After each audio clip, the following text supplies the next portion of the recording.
Shalom and welcome to Jerusalem Studio. When President Trump unveiled his Gaza ceasefire proposal, marketing it as an unprecedented move to peacefully end a conflict which has roots going back thousands of years, as he put it, he thanked the leaders of several countries in the region, namely Qatar, Turkey, Egypt, Saudi Arabia, Jordan, the United Arab Emirates, and even went as far as mentioning Iran as a potential member of this club. Assuming that all the pieces of this puzzle fall into place, what will the new Middle East look like? And if they don't, and the Gaza war continues, what then? Joining us to dissect these matters include Brigadier General in Reserve Dr. Amnon Sofrin, who formerly served as the chief of the intelligence directorate at Mossad. It's great to see you, General. Hi, hello. Also joining us from elsewhere in Israel is Brigadier General in Reserve Yaron Rosen, who formerly served as the IDF Chief of Cyber Staff and Israel Air Force Commander and a fighter pilot, among others. It's great to see you as well, General. Good to see you, Jonathan. So let's dive into the question, which does trouble, if I may use that word concretely, most of leaders in the region, including the citizens who are going to experience one way or another the consequences of decision making currently resting upon the shoulders of no other than an internationally designated terrorist organization. Uh, Dr. Sofrin, will start with you. Complexities are many. Nevertheless, in the discourse that such a reality emerges in which Hamas would miraculously come to terms with the terms and conditions set upon it by the outline presented by President Trump, how are we going to see the implementation of such an agreement come to fruition? The first phase has begun because they are now meeting to discuss the first phase and the most important one, which is bringing or releasing all the prisoners all the people that have been under Hamas captivity in Gaza Strip, and those who are alive and those who are already dead, and to bring all of them home. And of course, Hamas will take advantage of that and try to get the best out of that for his favor, of course. And that means that, first of all, he's going to drag these discussions as much as he can and to put some obstacles on the way and to demand some what we call some terms. And they already announced that by one of the representatives, which is abroad, that said that, first of all, we demand a full retreat or full IDF retreat from Gaza Strip. Nobody will stay in Gaza Strip. Second, humanitarian aid. Third, to begin reconstruction of Gaza. And then we are going to discuss the issue of implementation of this agreement of releasing the people that have been abducted and so on. It doesn't mean that this is what is going to be discussed, but nevertheless, since Khalil Haya is heading the Palestinian delegation or Hamas delegation, that means that he is a tough man. He's not going to give up very easily. They are going to demand some things. And this is going to be some struggle between those two delegations with, of course, more involvement of Qatar and Turkey and Egypt and other countries as well to try to convince Hamas to give up or to make some concessions and to release these people, but it's going to last at least a few days. It's not tomorrow, it's not the day after. It's going to take some time, and I hope that in the end, we will see these people back home, but it's a long way still there. General Rosen, I'd like to hear your take on this from a strategic perspective. The fact that the war is ongoing is naturally a stumbling block on the geostrategic considerations of both the United States, Israel, and other like-minded actors in the region, talking, of course, about IMAC, about other projects that would require relative stability in a very volatile Middle East. Are we in the process of seeing a certain, potentially, watering down of the conditions which the United States presented under President Trump? And can Israel abide by such watered down conditions?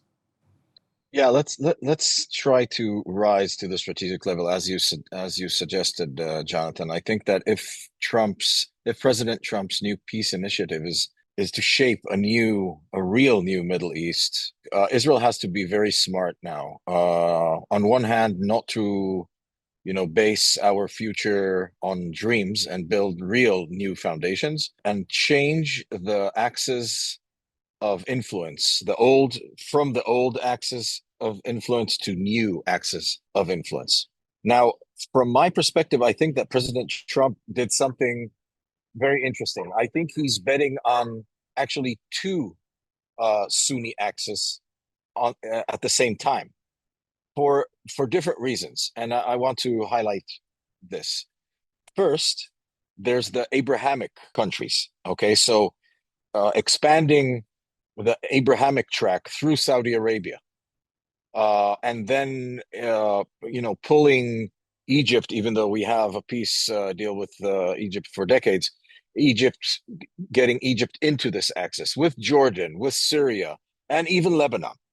Okay, so that's one axis that President Trump has bet on a few months before. I just want to remind everyone that we've seen President Trump come to Saudi Arabia and all these projects and money and all these viable economic plans that are all pointed towards a moderate Sunni regional framework. That is one anchor of regional stability that Israel wants, and that's one interest.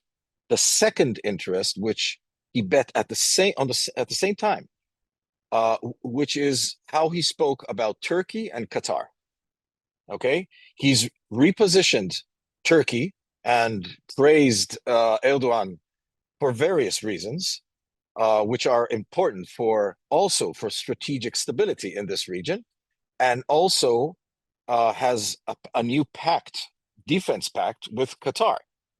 So he's doing these two things at the same time.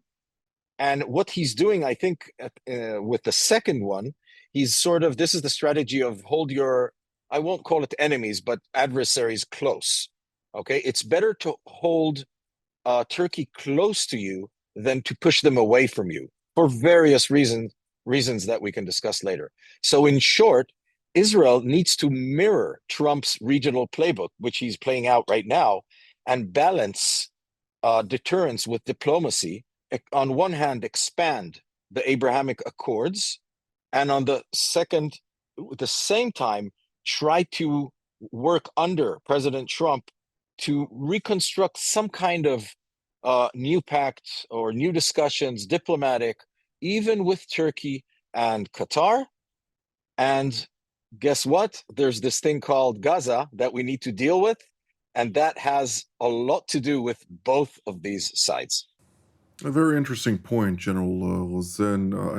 I'd like to ask you, General Sofrin, when we're putting or laying out the geostrategic playing field, what President Trump basically did was bring all of the countries which just until recently were trying their utmost to isolate Israel from the global stage.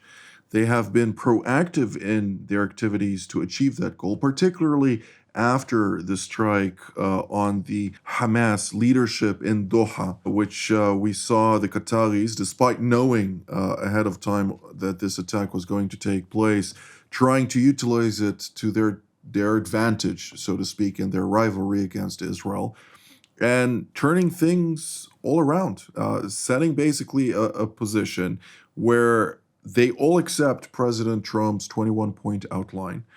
And then it's all on the shoulders of Hamas right now to accept it. And if Hamas fails to accept it, all those countries have already come out and stated, either you do this or we can't back you anymore. So how do you see this from a strategic perspective playing out in a manner that can ultimately benefit not only the construct of a future US-led Middle East in the orientation within context of strategic power competition, but also from an Israeli perspective, to see the expansion and integration of Israel, so to speak, into a region that has been quite hostile during those 2 years post October 7th.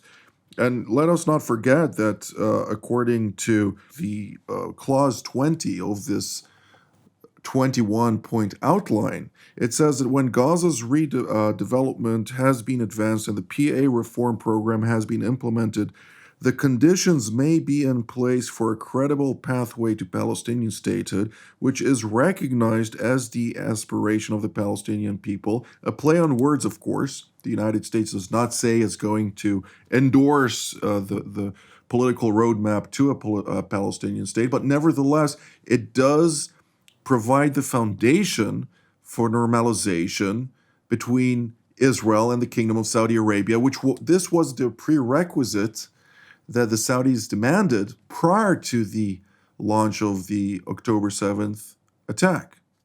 Let me tell you as follows. First of all, when you look at the broader picture, President Trump succeeded in isolating Hamas. I mean, politically. That means that all the Arab world is supporting his plan, generally speaking, of course. Nobody got into section number 20 or 21 or 19. Generally speaking, everybody accepted his plan and supported it.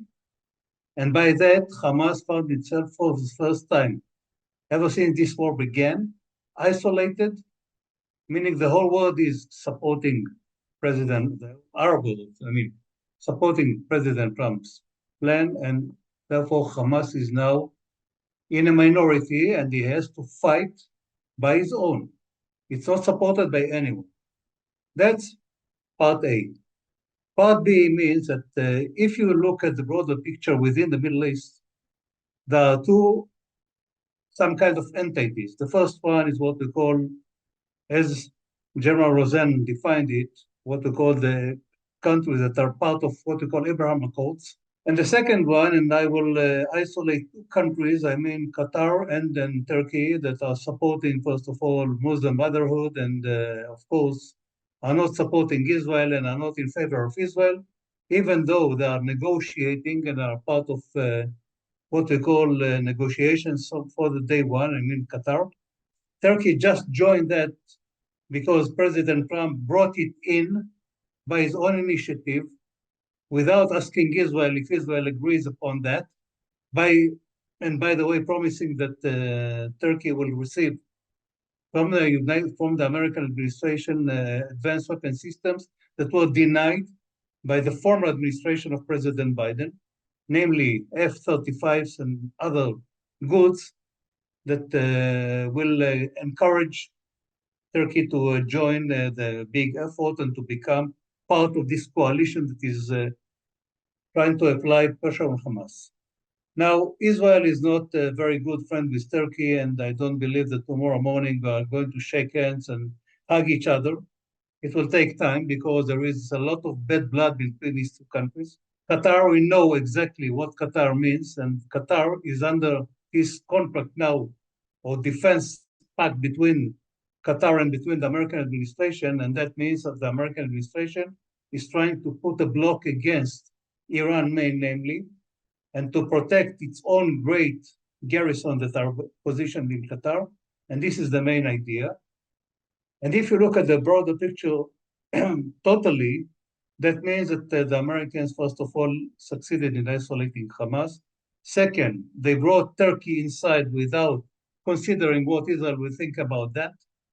And Turkey is now what we call a legitimate partner of these people or these countries that are negotiating and trying to get to some agreement. And this brings Turkey to be something which is on a higher position than it used to be before.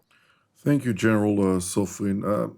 General Rosen, I'd like to ask you particularly, because you mentioned Egypt, and despite Israel having a relationship with Egypt since, of course, the peace treaty of 79, We are in a position where this is a cold relationship, particularly also by the fact that Israel is somewhat frustrated with the Egyptians over the smuggling of munitions that occurred under its nose with regard to Hamas. The bolstering, basically, of this terrorist organization happened due to various corruptible affairs, and we won't go into all the details right now.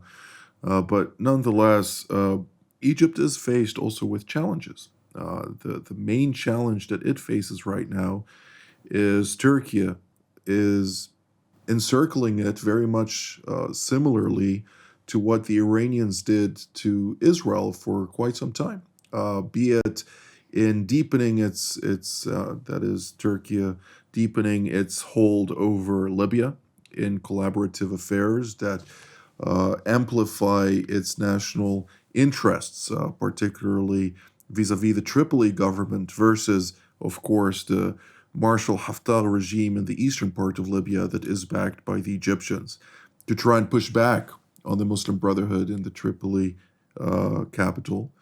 All the while, we do see the Egyptians deepening their foothold in Sudan and also increasing or bolstering their bilateral relations with the Egyptians, with the Ethiopians, excuse me, seeing that encirclement developing. One of those points that they need to see maintained is, of course, the Gaza Strip under Hamas to ensure that engulfment, so to speak. But it is from a different lens necessarily, which also has its own implications on the security of the state of Israel. How are we to look at that?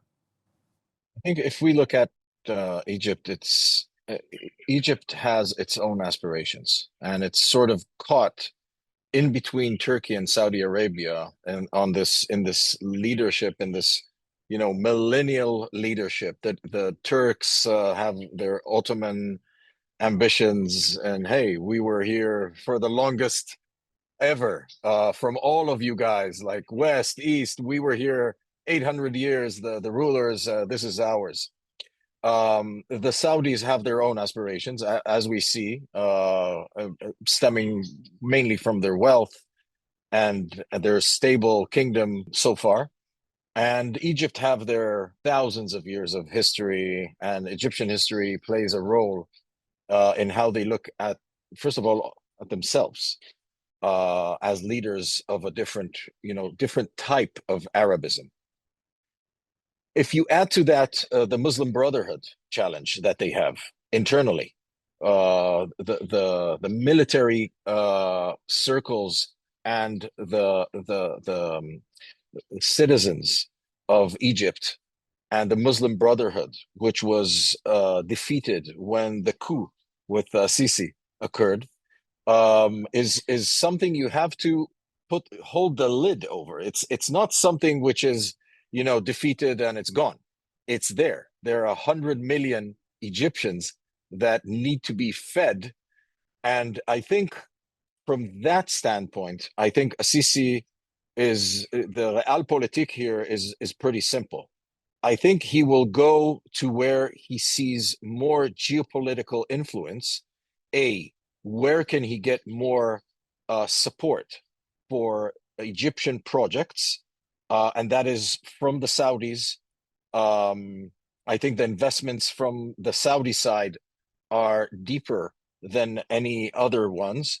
It's not that he's not getting others, but it's still something he needs to, he will want to go into. Therefore, I think the pull towards this axis of the Abrahamic axis is stronger than the pull towards Turkey, again, Muslim Brotherhood in your face, or Qatar, a lot of money, and again, Muslim Brotherhood in your face.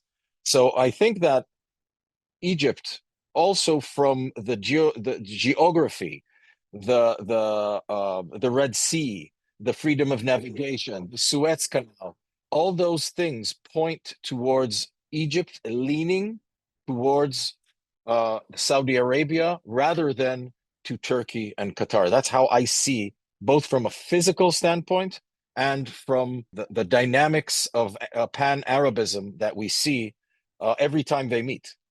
these sites. There are huge inside quarrels in this Arab world, which we call Arab world, but there's a lot of fighting under the table in this very, very broken world. Which does cross between boundaries. And we do see this fight also take place in Europe between the various factions, as well as the United States, Australia, other places. And it's quite evident that this is a global struggle between various Islamist ideologies, Salafists, and others that are operating in spheres of influence that they want to dominate, quite frankly. But General Sofrin, when we dive deeper into this complexity, let's focus for a moment on Turkey and Qatar, since despite accepting President Trump's overture, so to speak, of finding a resolution to the conflict in Gaza that will grant Hamas a chance not to be eradicated, strong power context, I can't believe that they're comfortable with such a outline that does not allow the so-called vanguard organization of the Muslim Brotherhood, their so-called vessels, to operate in certain spheres of interest that are very keen to their broader strategic objectives. I think that we have to differ between those two countries. Let's first of all speak about Turkey, and I think that Turkey has a lot of ambition to, as General Rosen said, to bring back the the empire back to stage and to rule as much as part of, or to dominate as much part of the Middle East as they can. They're very active in Libya, they're very active in Somalia, they're very active in other places as well. They're trying to get to some agreements with these countries, and now they're trying to find out underground gas in the Mediterranean Sea, very close to Benghazi, very close to Libya. That means that is interrupting or trying to interrupt the links between Israel, Greece, and Cyprus, as what we call to try to balance that by trying to find out the way via Libya to get into the Mediterranean Sea and to interrupt this connection between those two countries. They are very angry about the fact that, first of all, Cyprus acquired weapon systems from Israel, and Greece is going to do the same probably, as they think it's going to be. And they're threatening that if you acquire weapon systems from Israel, we are going to react. And they are now threatening to build a huge garrison on the northern part of Cyprus, and to bring there more troops and more capabilities in order to pose a threat on Cyprus and of course on Greece, because of the clashes, of the historic clashes between those countries. That's about Turkey, and now of course Turkey is very deepening its influence inside Syria by first of all training the new armed forces of Syria, acquiring or delivering them new weapon systems from their own industry. That is very important for President Erdogan to enlarge its export of weapon systems outside Turkey to the whole world, and they are doing a great job by that. And the fact that there are positions very deep inside Syria, and by that exchanging the position of Iran before the revolution that took place on December 9, 2024, they are now very close to us, and they pose the threat from Syria and in the Mediterranean Sea, and signaling to Israel that we're not going to give up on any part of your activities against us, and we are going to react. Qatar is another story, because Qatar, of course, has its own interest. Qatar is supporting openly the Muslim Brotherhood. Qatar is hosting the leadership of Hamas under its own roof. And they have now the defense pact with the US or the American administration, and they feel very immune. And after, of course, Mr. Netanyahu apologized before the Prime Minister of Qatar and before the Emir of Qatar, They are now back into business and are now negotiating and assisting in negotiating with Hamas. And they feel very strong, very immune, because nobody's going to touch them as long as the Americans said that if you are going to attack Qatar, that means you are going to attack for us. It means that you are going to take the US administration or the US soil, and we are going to react very, very harshly. And this is a story about Qatar. And these are two different countries, but each one of them has its own ambition to have a lot of influence and a lot of domination within the Middle East and above the Middle East. Well, before the end of the program, I will point out just three brief aspects to give also some context to what was just mentioned. I think it's important to note that in 2012, the then Prime Minister of Turkey, Ahmet Davutoglu, made a famous statement in which he highlighted that Turkey, by the end of 2035, wants to see itself throughout every African country, so throughout the entire African continent, as a legitimate actor to really bolster its endeavors there. Beyond that, there were a couple of other aspects that need to be taken into account. One is that during the 12-day war, Operation Rising Lion, between Israel and the Iranians, President Recep Tayyip Erdogan of Turkey announced his country's intentions to establish a large weapons cache of surface-to-surface ballistic missiles that would allow it to have the oversaturation capability, so to speak, which is a strategic type of quantity of ballistic missiles to deter Israel instead of pursuing a nuclear weapon. They have already started testing in Somalia and are working to bolster those capabilities there. And therefore, the defense capabilities, presumably, which Israel did strike, of course, an agreement with Cyprus for surface-to-air defense capabilities, and potentially also with Greece in the near future, may come as a response to those remarks and those activities by the Turkey that may threaten the state of Israel. So creating some type of Abraham Accord defensive pact for the Eastern Mediterranean with some European actors, both of which are EU member states. But we are going to look and monitor those events very closely for your benefit, of course, at home. And in that context, I'd like to thank General Rosen and General Sofrin for all of your insights today, and to thank also all of you at home. And until our next edition from here in Jerusalem, Shalom.